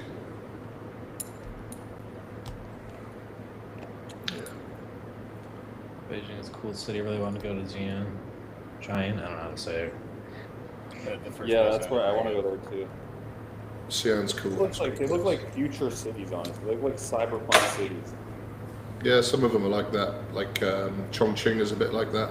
Yeah, that's the other one. Yeah, I was like, dude, these look great. It's really cool. And then we took like a 9-hour taxi drive up into the mountains, up to a place called Jiuzhaigou, and where they had the big earthquakes.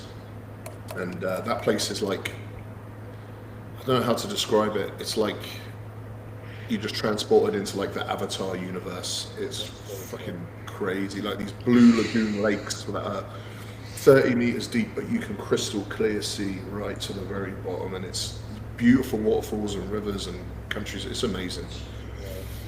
It's really cool. Shenzhen, Shanghai, all those places are just like whoa cities. You know? Speaking of blue water, I actually got to get to the beach tomorrow because I know right now, because there hasn't been much storm activity where I'm at, the water's actually looks super blue. I moved here Friday night. Haven't been to the beach yet. But Where did you move to? Where are you? Myrtle Beach. Where's I was that? already in South Carolina. What was that? Oh, right. Okay. South Carolina. Yeah, South Carolina. Yeah, about three streets over from the beach now, so I have no excuse to not go. I'm just building my apartment still, and we have a resort-style pool here, so I'm hanging out at the pool instead. But People got cool accents down there. South Carolina. American accents. It's all right. It's not as bad out here. I mean, coast-wise too. So many people move down from up north. Like you hear a lot of Jersey accents and everything too. But like inland where I was, like you get some like super hick accents. I'm like, I don't know what the fuck you're saying, dude. Like that. And then you mix in some of like the black guys that have like their like Ebonic kind of like twang along with the southern twang. I'm like, I can't understand what you guys are saying, but I love the like enthusiasm and everything they have. But I'm like, I can't really pick out every single word you're saying here. I love Like it. that twang and everything else in there. American accents is my favorite. It's all I do when I'm on my own in the house. I Kinda- just walk around, The just other like place- reciting fucking- lines from movies in different accents. Like the Louisiana accent's also horrendous. Like, good luck understanding what they're Louisiana. saying. So they got the French in there along with the Southern accent. It's like, Creole. yeah. Oh yeah, well down there. Yeah, I guess they've got a bunch of mixed stuff going on. I'm pretty close to Chicago, so we all kind of just sound like annoying and nasally. Chicago. Yeah, Dying exactly. city with It's so windy. We also went to a dying mining town called cool. God, we're gonna get this guy's whole biography here, aren't we? A dying city with as many people as New York City. It's crazy. Tokyo is still my favorite city as far as like you want to see a population where it's like holy shit. It's the most. I think it's still the most populated city in the world. Hey, by the way, motherfucker, you just put your 2 weeks in. You better go get a passport. You fucking. That's on the list. That's on the list. Colton's trying to drag me to Japan. You don't have a passport? No, this fucker doesn't have a passport. I live in fucking Indiana, dude. I don't think anybody here knows what a passport is.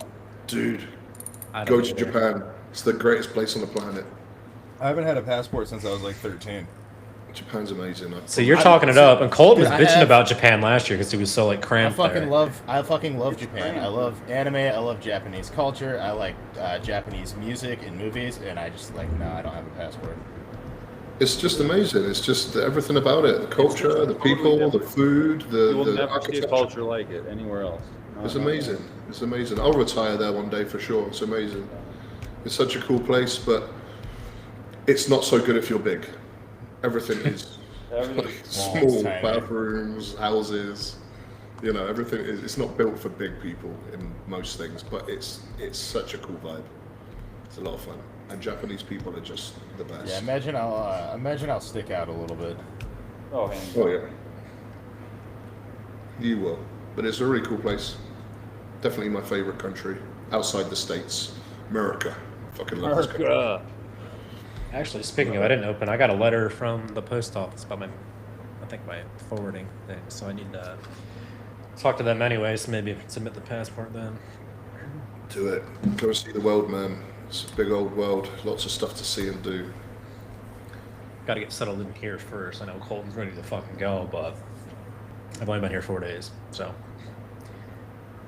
Yeah. give me a full week. At least give me 7 days Yeah. before I skip out. Yeah, the dog's still getting settled, and he's starting to do his usual husky talking back now. The first 2 days he was like real reserved, and now he's starting to break back into his normal bullshit. So That's cool. He's finally getting. That's why I got up a minute ago. I thought he was fucking kicking something out, but he knocked over his army guy off the couch onto the floor and made a big bang, and I'm like, what the fuck you doing? He's like, this is my house now. I'm setting my rules. What country have you guys not been to that you want to go? So that's only for Aaron and Colton, because it's not me and Rundus. China, definitely. Korea. I really want to go to Greenland and Iceland.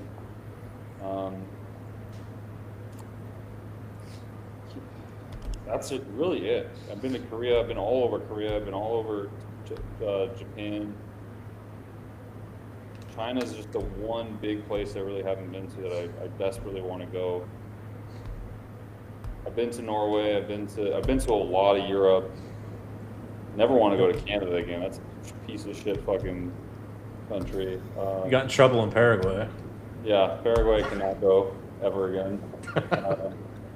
Argentina's great. Brazil's great. I'd like to try Colombia. That's like the only one that I haven't gone to that I'd like to go for. Yeah, I'm on the same page. I think I'd like to do Korea to tap off all the Asian places. And then South America, I really want to get down there. And most of the States, I really want to get do a lot more traveling around the States now. I've got a bit more time and Yeah, you should. go check out Mexico. I wouldn't mind going to check out some of Mexico as well. I do. Whenever you want, you can come down to Florida. That's what I mean. You got the United States. You got like fucking several countries within the United States.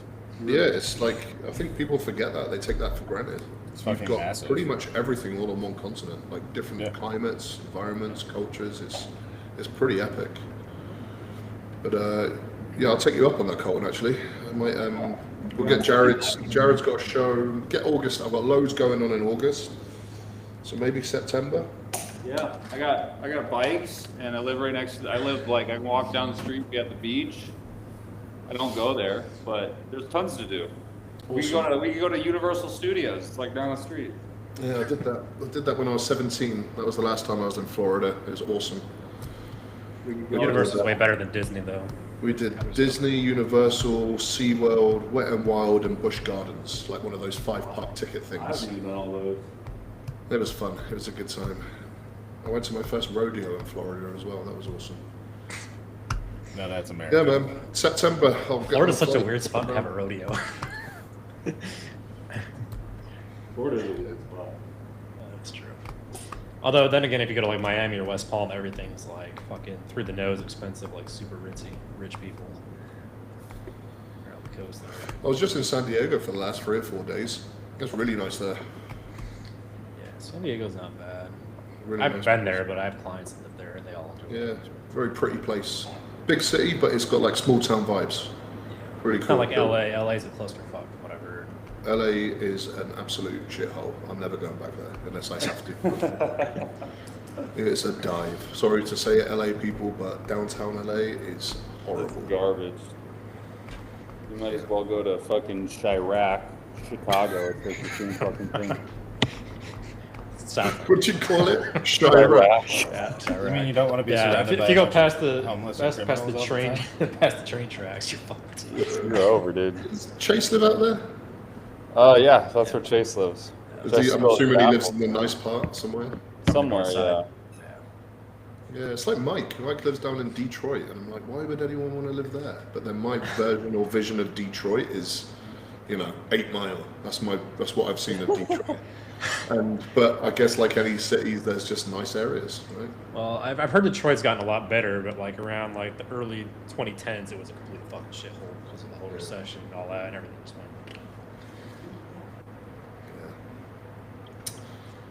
Back to Warhammer. Do you guys play the Space Marine game? The Space Marine 2? Yeah. Yeah. It's really fucking good. Dude, squad up, bro. I mean, Send I'm me about to have a send lot me your more Steam fucking free number. time. I can. I don't even know where Steam is anymore. Hold on. I haven't played video games in so long. Me and Jared just got into it. It'll be like 7 p.m. will come up and I'll get a message from Jared saying, "For the Emperor?" Question mark. Hell yeah. Logging in. For the Emperor. What faction? We just did the VR thing in Vegas as well. The the sandbox Warhammer Space Marine thing. It was fucking awesome. Oh yeah, I saw that. I was It trying was to do that last time. so good. I was expecting the graphics to be like a little bit just ruin it, but Yeah. it was really, really good. It was awesome. today. You just blast in hordes and swarms of bugs coming in from everywhere, big giant ones, and That you sounds walk like up fun. different levels. And when you're walking up different levels in like VR, but you're stood on a flat surface, walking on a flat surface, super trippy. But yeah, it's a lot of fun. Well, my sound is now playing through my speakers. Can you actually hear my mic? It's Yep, back now. Are you good now? you're echoing, but that's it. Yeah, I just stopped working in my headphones and just started going through my speakers. Seems to be alright now. I can't see. Camera's in the way. What faction do you play as, Aaron? I haven't played the PvE yet. I've just finished the story, so now I'm ready to squad up and play with some people. Okay. Yeah, dude, it's fun as fuck. Yeah, They I just think added I'm- a horde mode too that I haven't played yet, so that'll be really fun too. yeah. Holy Gears of War. Yeah, exactly. I saw Gears of War's coming out for PS5. That's surprising. I'm sure they'll find a way to fuck that up somehow. It's the first game remastered, though. I mean, I already have it on 360 or the Xbox, whatever the fucking one, whatever. Yeah. Their naming is fucking stupid. First one was The good. One, the second one one S, was the one best X. one. Yeah, the second one I'd say is the best one. The first and second. Third I didn't like because they're just like all the Brumocks and everything that were hard to kill in the first game. You're just like mowing them down like it's no fucking problem. Like, it's kind of stupid. I just got this gaming PC tower thing. I just went into Best Buy and I was like, I need to be able to play some games and do a bit of editing, do all my work.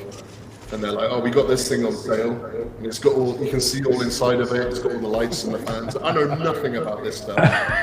And he's like, this one's on sale. And I've brought Jared's brother who knows about all this stuff. He's like some RuneScape legend. He's been gaming forever. And yeah, so it's a Skytech Gaming. I think it's a newer company that have just come out with some stuff. It's got, I don't know what it is. It's fucking... Got a 4080 in it. No, more. It's 70 something. What? Oh, so it got a Radeon card in it? Oh, it's a AMD card. Is it in there? Nvidia's up to, I think, the 5000 series. If it's a 7, then it's AMD. Let me figure it out. Nvidia's usually more expensive. It Depends on the card. it said it was good. So far it's been good. Well, if it's running Space Marine, then it's going to be good enough. But then again, if you're not trying to do ray tracing and shit, you don't really actually need a Nvidia card. It's just their software is better though. How do I see this? So it's a what do I go on here? Specs. It is an AMD Ryzen 9700X 8-core processor, Oh, that's the new one. 16 gig RAM. Yeah. Yeah. You don't even get 16 gigs of RAM half the time with these fucking cards anymore. So. I don't know. It's got a bunch of. I don't know. Apparently, it's good. That's all I know. Yeah. So yeah, actually. Yeah. some Just games gotta that- ask Jared's brother how to install your drivers properly. Installing drivers is the one annoying part of PC. That's about No, just let fucking the Adrenaline software do it.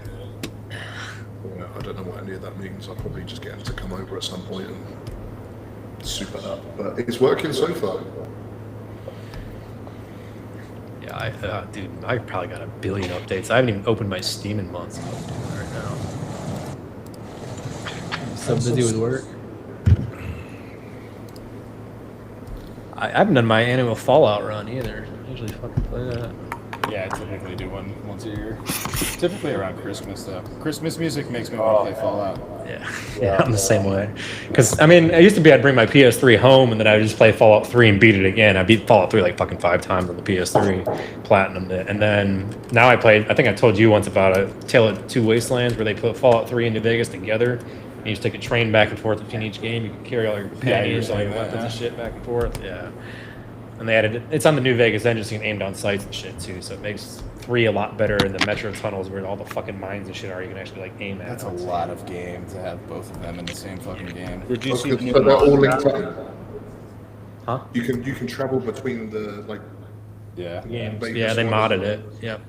within the same game. It doesn't Yep. like loading page for 20 minutes and then go into it. It's just Well, I mean, there's a loading page, but yeah, so like, New Vegas is based in Las Vegas, and then 3 is based in DC. So you can travel from the train from DC to New Vegas, but you're going into the other game, that's really cool. and you carry over all your stuff with you. That's cool. I like that. Man, gaming's getting so good. I got this Oculus 3. That was a lot of fun as well. VR must be sick. Yeah, it's fun. I was playing Half-Life Alex on it, and it's so good. I beat that game on there. It's great. It's funny. I just opened that up. I have a Half-Life 2 update. I got probably 3/4 of the way through it, then I got distracted. But Half-Life 2 actually held up really good for being a game from 2004 or whatever it is. Like, the graphics actually don't look fucking bad. Like, you think they would be fucking terrible, but it actually held up really well. Great game. Great game. Yeah, we're gonna have to squad up on Space Marine for sure. Yeah, you guys play Peak yet? Peak? Yeah. What, on the Oculus? It's on the computer. It's like a game about climbing. Yeah. It's so Are you hearing fun. this? Are you hearing this echo? Yeah, it's from It's It's probably me. Sound any better? 1, 2, 1, 2. Oh, a little bit. It's such a great As far as game, possible. like a cartoonish game, but it's like just so much fun to play as a group. So much fun. Yeah. I'm gonna make a little bit more downtime for some gaming. At the same time, I've got 3 side projects that I need to get started, so Sounds about it. I won't speak too soon.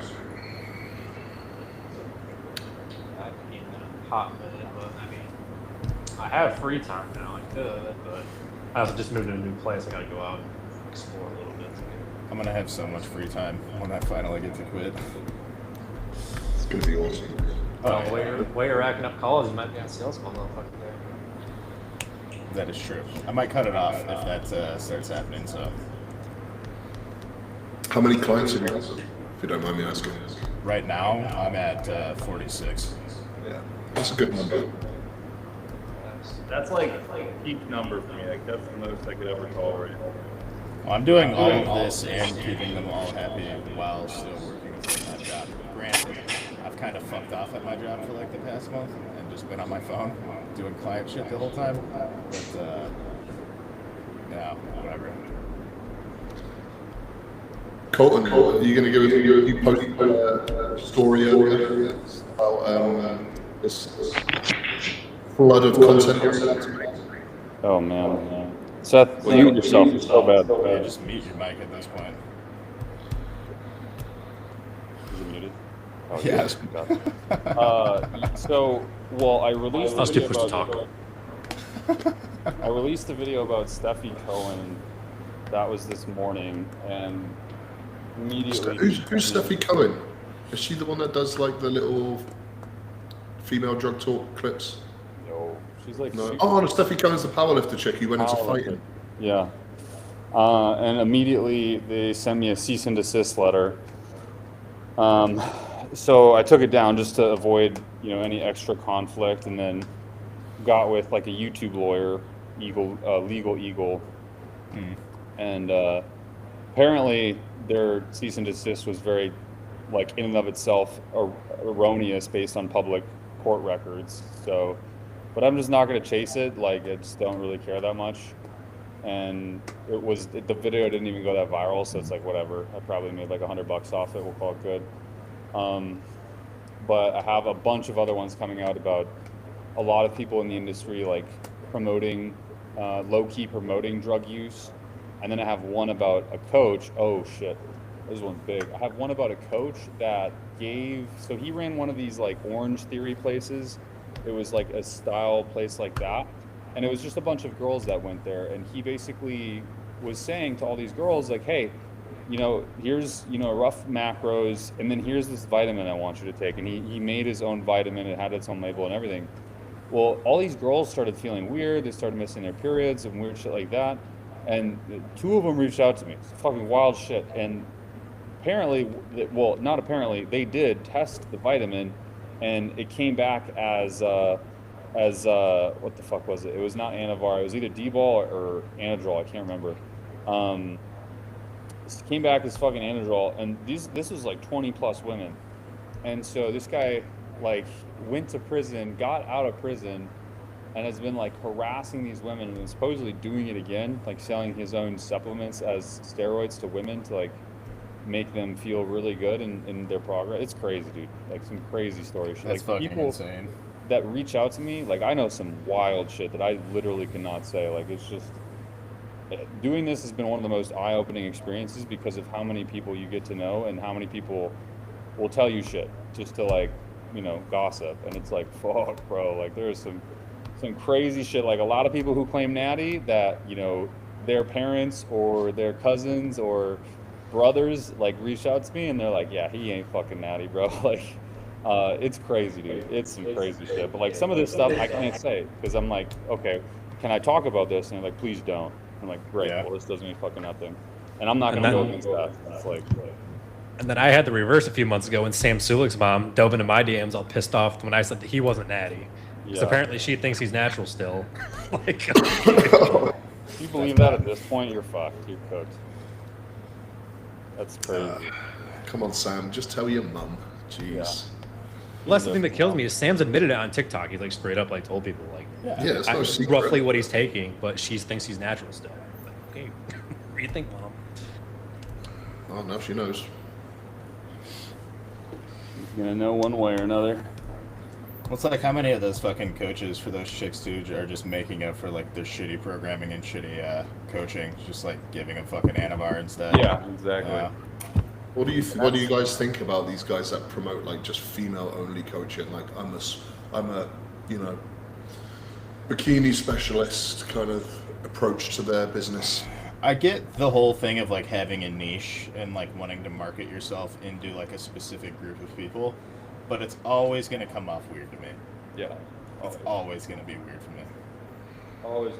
I think that's so weird, especially when it's women. It's just like, nah, dude. Like, And it doesn't mean that all of them are fucking creepy dudes. I'm just like, I am now suspect of you. You know what I mean? Yeah. So it's like, I just find it weird that you would just cut off such a massive. the rest of the bodybuilding community. Yeah, like if you know how to do one, like okay, the male and female obviously very different when it comes to these approaches, but maybe I could see it the other way. Like people say I don't coach females, and if they say I openly like I don't understand female, you know, physiology or whatever, or biology, That's fine. it's like okay, no problem. That's probably a responsible thing to do, but the other way around. I don't know. I think, yeah. Kind of Females are harder to manage than males, so Very you much. should be able to do males too. Yeah. Kind of feel like if you can coach a female properly, you can probably. Oh shit. I'm just He's gonna drive that thing through his wall.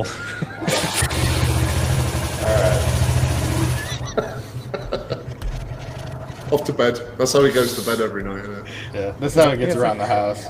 I think that's a good spot to wrap up. Just. Oh, that's hilarious. All right, yeah. I mean, we're almost 2 hours, so we can wrap up. Yeah. Colton's gone, so. We'll see you guys next week. Yeah, good chat, guys. Thanks for having me on. I appreciate the time. It's good times catching up. I'm sat here on my own most of the time, just not watching the hours go by, working most of the time. So it's good to zone out away from it and shoot the shit. Playing It's cool. Space Marine.